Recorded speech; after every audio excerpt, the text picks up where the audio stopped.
kolumbiyaliklar O'zbekistonni jiddiy raqib sifatida baholadi. Jahon chempionati yaqinlashgan sari O'zbekiston milliy terma jamoasi atrofidagi qiziqish nafaqat O'zbekistonda, balki raqib mamlakatlarda ham ortib bormoqda. Xususan, Kolumbiya televideniyasida mahalliy futbol mutaxassislari O'zbekiston terma jamoasining o'yin uslubi, kuchli tomonlari va yetakchi futbolchilari haqida atroflicha fikr bildirishdi. Kolumbiyalik ekspertlar O'zbekistonni shunchaki tarix yaratgan va yo'qotadigan narsasi yo'q jamoa sifatida qabul qilish katta xato bo'lishini ta'kidlashdi. Ularning fikricha, Fabio Cannavaro boshchiligidagi milliy jamoa yaxshi tashkillashgan, jamoaviy harakat qiladigan, intensiv futbol namoyish etadigan va so'nggi yillarda katta evolyutsion o'sishni boshdan kechirgan terma jamoaga aylangan. Mutaxassislar ayniqsa Abduqodir Husanovning o'yiniga alohida to'xtalishdi.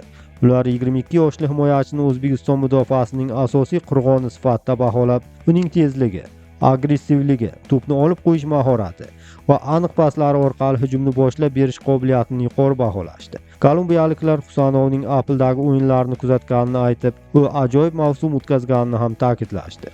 Ularning fikricha, O'zbekiston so'nggi paytlarda asosan 3 himoyachi bilan harakat qilmoqda va Husanov bu tizimda katta mas'uliyatni o'z zimmasiga olmoqda. Yosh bo'lishiga qaramay, u himoyadagi xatolarni to'g'rilash, sheriklarini sug'urtalash va maydon markaziga sifatli paslar berish orqali jamoa o'yiniga katta ta'sir o'tkazmoqda. Kolumbiyalik mutaxassislar Eldor Shomurodovni ham xavfli hujumchi sifatida tilga olishdi.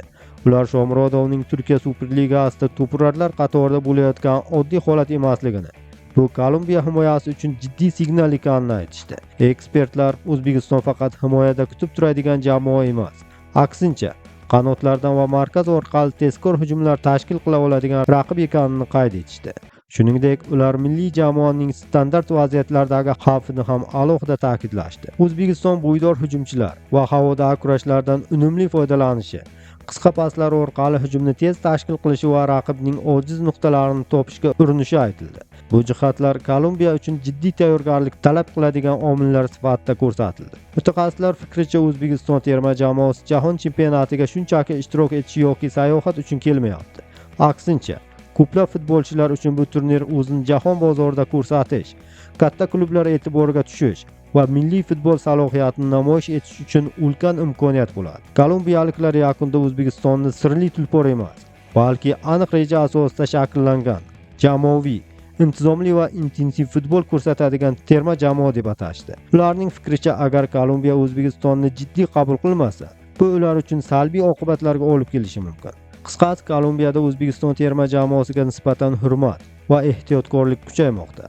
Husanov himoyadagi asosiy xavf, Shomurodov hujumdagi muhim qurol. Jamoaviy o'yin esa milliy termaning eng katta ustunligi sifatida baholanmoqda. Bu e'tirofning o'zi ham katta gap. Raqiblar endi O'zbekiston debyutant emas, jiddiy muammo tug'dira oladigan jamoa sifatida ko'ra boshladi.